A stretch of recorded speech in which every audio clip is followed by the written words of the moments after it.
Hey everyone, welcome back for another deep dive. Today we're going to be looking at something a little different. It's a fan fiction called The Dragon's Whisper.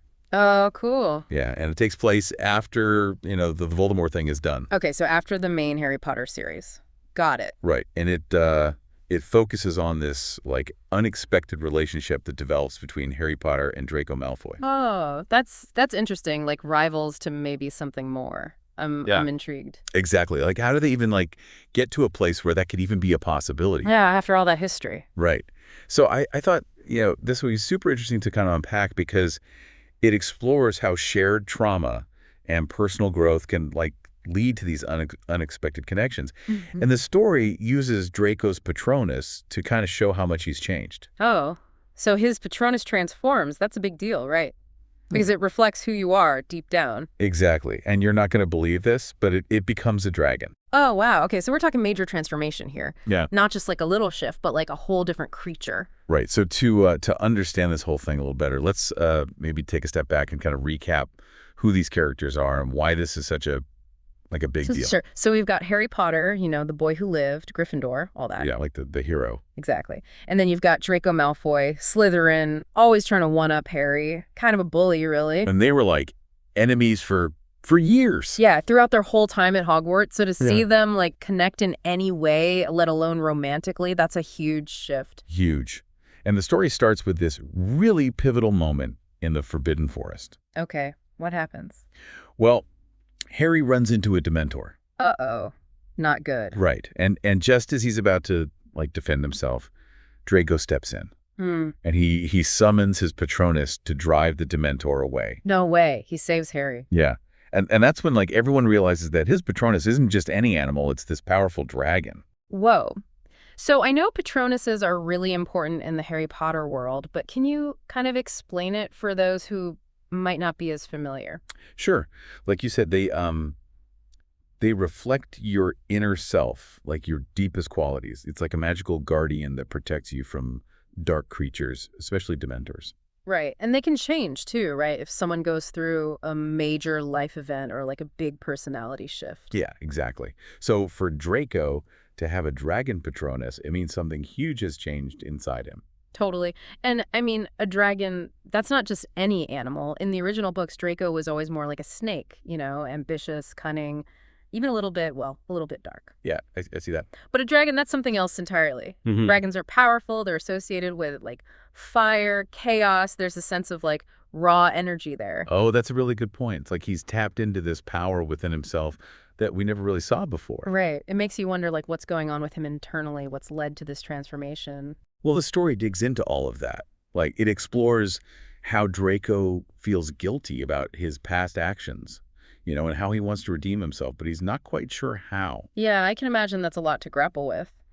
Trying to break free from like your old identity and become someone new. And that's part of what brings him and Harry together. Like they both went through so much trauma during the war. Oh yeah, that shared experience. Even though they were on opposite sides, they both saw some really terrible things. Exactly. And they both carry those scars, both the physical and the emotional ones. And that's where their paths really start to intersect, like after the war is over. So it's like their shared pain that kind of creates a bridge between them. Yeah, that's what it seems like. They start having these shared nightmares and flashbacks, reliving the battles, and it forces them to confront what they've been through.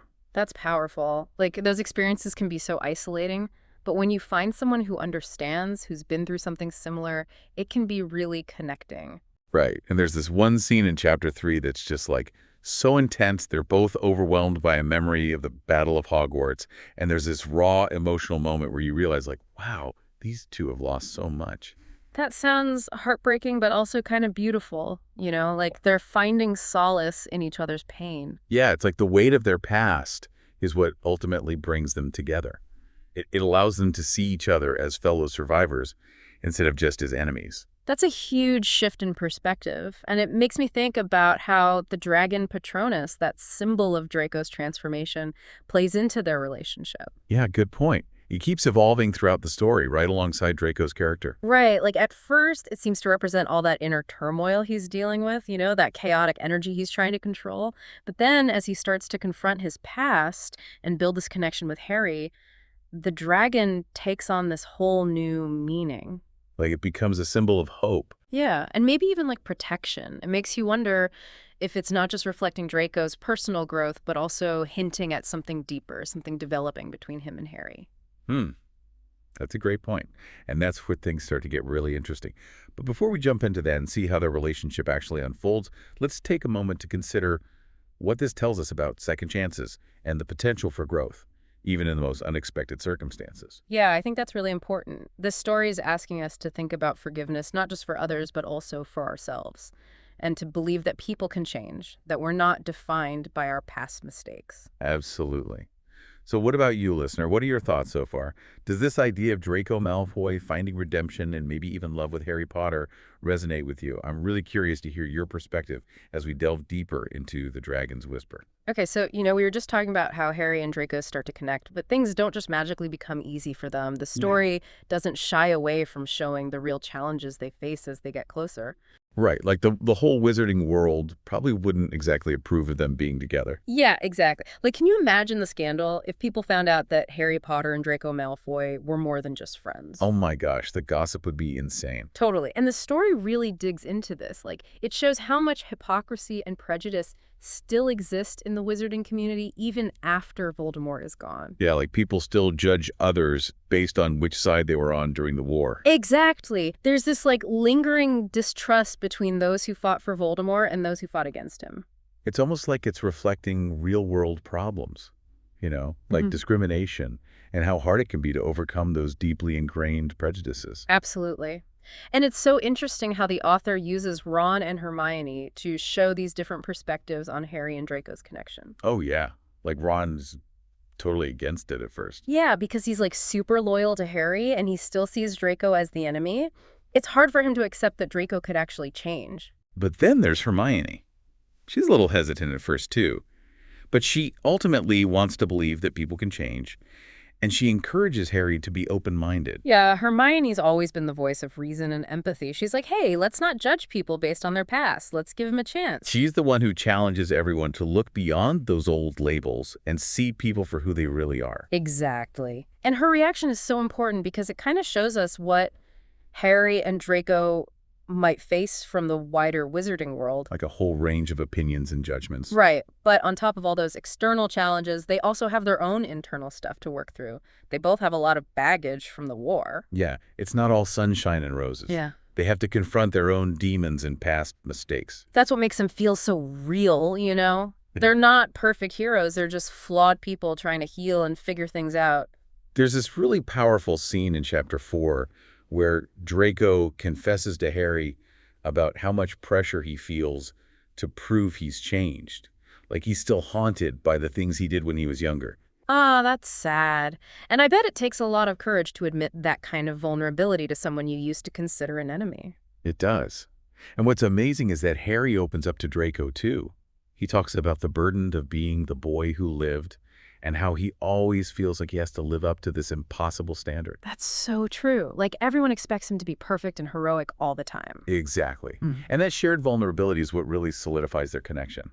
They see each other's flaws and insecurities, and it brings them closer. It's like they're finally able to let go of those facades and just be real with each other. And as they open up to each other, you start to see these hints of something more developing between them. Oh, yeah. Like what? Well, it's not explicitly stated, but there are all these subtle moments like lingering touches, shared looks, an unspoken understanding that goes beyond friendship. Ooh, that's so intriguing. It's like they're both drawn to each other, but also a little afraid of what it could mean. Right. Like they're navigating this uncharted territory, and they're not sure what the consequences will be both for themselves and for how others will perceive them. It makes me think about the dragon Patronus again. It's not just a symbol of Draco's personal transformation anymore, but also a reflection of their shared hope and the potential for something really special between them. Yeah. But it also raises a big question like, could a relationship like this actually challenge the prejudices of the wizarding world? Right. Could they change people's minds about those old rivalries and hatreds? And what would that mean for other characters like Ron and Hermione? Would they come to accept it? That's what makes this story so compelling. It's not just a romance, it's also a commentary on social change and the power of individual relationships to challenge the status quo. It makes you think about how our own personal connections can sometimes ripple outward and create these unexpected waves of change in the world around us. And it reminds us that empathy and second chances are essential for both personal and societal growth. So now I'm really curious to hear what you think, listener. What are your thoughts on this idea of unexpected connections and the possibility of change even between former enemies? You know, it's amazing how this fan fiction takes characters we've known for so long and shows us these whole new sides to them. Yeah, it really makes you question like all those assumptions we had about who they are and what they're capable of.